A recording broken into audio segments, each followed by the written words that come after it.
Great. Well, welcome everybody this morning. The Illinois Chamber, together with some of our local chamber partners, are very happy to host the governor's turnaround agenda tour here in Springfield. The Illinois Chamber of Commerce is a very, very strong supporter of the governor, as well as his turnaround agenda. It's because we think that we have heard for years from our employers across the state, as well as the voters in November, that this state needs a drastically different direction unless we're going to turn into really a point of no return for our economy and our quality of life here in the state of Illinois. So we very, very strongly support this turnaround agenda. I know that there are elements that maybe everybody may have a problem with. For us, hospitals are often the largest employer in a lot of towns, and they get cut. Also, job training is very important. It's right now, it's cut. But I think that the governor is going to make a strong case to you that we got to pass the whole agenda in order to go ahead and avoid some of the pain that's involved here. I think that my board of directors knows that short term there is going to be some pain, and it's probably going to be across the board. It's unavoidable. We've avoided the hard truths of our situation for way too long, and we've just got to go ahead and get it fixed and then get back on a path to growth, get back on a path to job creation that leads to revenue, that leads to the kind of investment that a lot of people in government, in support of government, want to see. So it's the only way forward, we're convinced, and I think the governor is going to make a very convincing case to you today and to the state as he travels around a very aggressive schedule, meeting the people, meeting employers, and we're very happy he's here today. So for that, Governor Rauner. Thank you.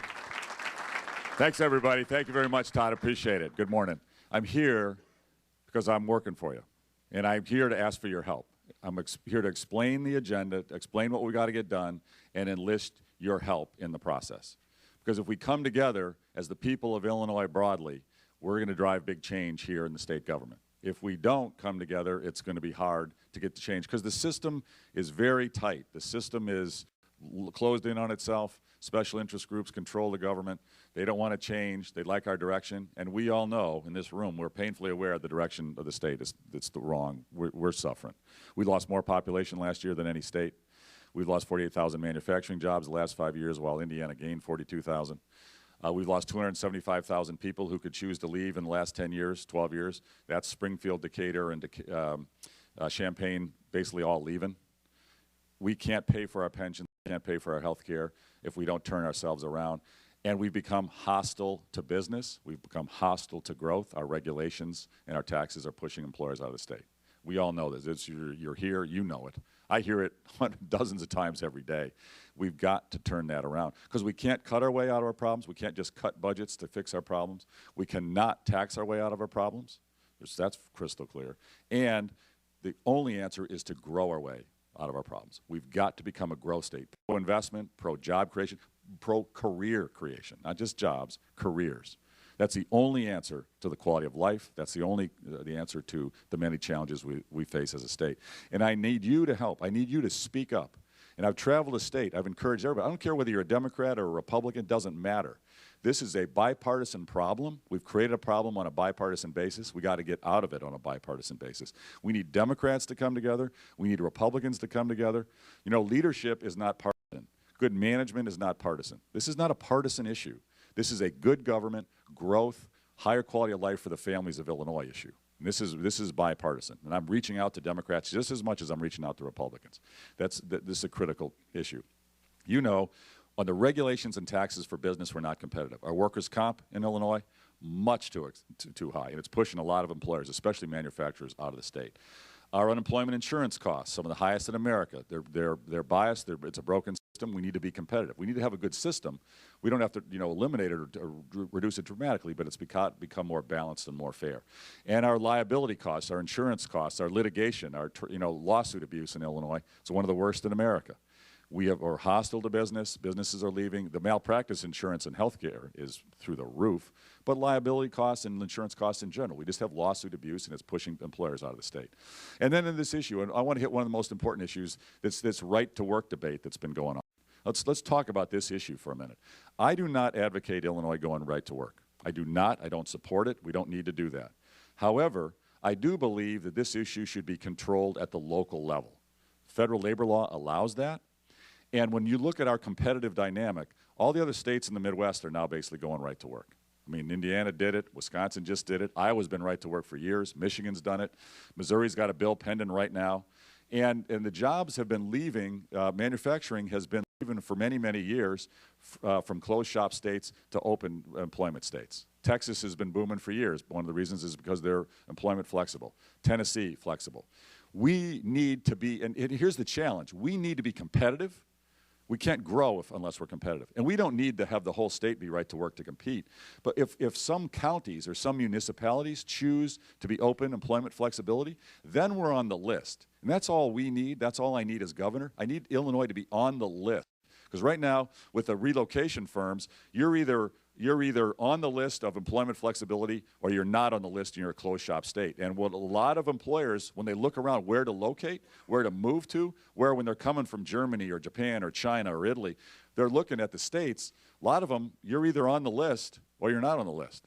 We need Illinois. I need Illinois on the list so I can compete with you to recruit companies from around America and around the world to come to Illinois. That's all I'm asking. So it's a reasonable thing. And we don't, for those communities who like strong unionization in their workforce and in their local businesses, keep it. Terrific. I'm not saying it has to go away. I'm not taking away any collective bargaining, not taking away any union rights at all. It's just some communities would like to compete with Indiana. Some communities would like to compete with Texas and Wisconsin and Iowa. I'd like the state to be able to be competitive to some level, and I'm encouraging the local control of that issue. So that's boil it away. And people say, well, you're anti-union or you're mean to union. I'm not anti-union at all. We're going to be a strong union state for decades. That's good. You know, when you look back, unions have played a positive role in American history. Unions have workplace health, workplace safety, equal pay for equal work, non-discrimination. We're going to make a list of good things unions have done. The good news for America is the union agenda has become the law. I mean, those issues are all now in the regulations and in the law. Now, really, what it boils down to is salary levels and work rules. Those get set pretty much in the marketplace. Anybody who's paying above market on those issues, they go out of business. Those get set in the marketplace, and that's one of the reasons that you look in the private sector unionization, it's gone from 35% down to, I don't know, 6.5% or something. And it's just gradually dwindling away. That's a fact. People say, well, they get mad at me for saying it. It's just a fact. And I'm not saying that's a good or bad thing. It's just a fact. Illinois needs to compete. We just need to compete. That's all I'm asking is let us a chance to grow and compete. And where the communities want strong unions and forced unionization, terrific. I got no problem with that. But let Illinois as a state compete. Why should we lose out to Indiana or Texas or Tennessee anymore on that issue? We shouldn't have to lose out. We've got the hardest working people. We got the best location. If we get a level playing field, we are going to disproportionately grow. We are going to grow more than most states because of all our attributes with our people and our workforce and our infrastructure and our fertile farms. We've got the advantage. With our location, we've got the advantage. But we've got to be a level playing field. I'm asking us to get a level playing field. Now, in the government, it's a different story. Our government is out of control. Our spending is out of control. The conflicts of interest in the government are out of control. We have a broken government in Illinois. The corruption, the conflicts of interest. You know about all our governors going to jail and all the conflict. And every year it seems there's another scandal in Illinois government, and we've got to take on the conflicts. We've got to shrink the government. We've got to make a choice. I'm a believer we should have good, strong social services in Illinois. We should support our veterans in need. We should support the developmentally disabled. We should support kids in low-income families. We should support elderly citizens who can't take care of themselves. We should judge ourselves by how well we take care of the disadvantaged. We need strong social services. But we also need to have a competitive economy. We can't have our tax burden too high. But we also have a government bureaucracy that is huge. We have a huge government bureaucracy with billions of dollars of unnecessary spending. And everywhere I look in the departments in the state government, I find unnecessary, wasteful, inefficient spending. We've got to take that on. I believe we've got to take money out of the wasteful bureaucracy and move it over into our social services and move it into the economy so we can grow at jobs. Put it back in with homeowners and small business owners so we can grow and be more competitive. We've got to take it out of the government into social services and into our competitiveness for our economy. That's what we've got to do. But taking that on is hard. And I want to take the power away from the insiders and give it to the people. The voters should decide issues like what gets collectively bargained in government or what doesn't. The voters control and own the government. It belongs to the people of the state. It doesn't belong to insiders. It doesn't belong to union leaders or certain politicians. It belongs to the people of the state, and the people should decide what gets collectively bargained and what doesn't, who has to join a union and doesn't, whether it's in the local government, whether it's in the local schools, whether it's in the local economy. The people should decide. It should be decided by local voters, local control, voters empowered. That's the agenda. That's what I want to see. And if local voters love having everybody be in a union in their local government, terrific. If they want to collectively bargain everything, terrific. If they don't want to have everybody in union, they should be able to decide that. They should decide what gets collectively bargained. And one of the reasons we passed out to you our reform agenda, you'll see our recommendations are bipartisan. Most states don't have forced union dues collections in government. The federal government doesn't have forced union dues inside government. And that was done by Democrats. It wasn't done by Republicans. This is a bipartisan issue. This is not a partisan agenda. We've got to shrink the wasteful spending in government, get the people to be empowered to deal with it, and get the money where it deserves to be, in the economy to grow jobs with your businesses and into our social services and the safety net for our neediest citizens. That's the agenda. Need your help to get the agenda done, because taking on the special interests in Springfield is hard. So get involved in the process. Knock on doors. Let Speaker Madigan and President Cullerton and Leader Durkin or Donia know how you feel about it. Send letters. Get involved in the political process. Get involved in campaigns, whether you're a Democrat or Republican. And I've got plenty of friends who are business leaders in both parties. You get involved in the process. If you want to support Democrats who are reformers, support Democrats who are reformers. You want to support Republicans? Terrific. I'm working with both parties. I'm a bipartisan governor. I'm working with both parties to solve this problem and get it done. Thank you for your time today. I've got time for a couple questions. I got anybody questions, issues, people want to? Yes, sir.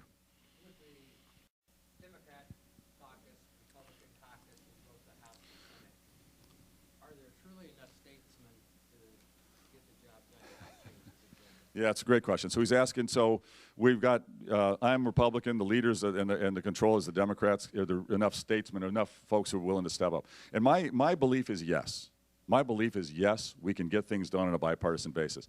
So I've had great communication and a great working relationship with Speaker Madigan, President Cullerton, Leader Redondo, Leader Durkin, and I have spent a significant portion of my time since November meeting with every member of the General Assembly.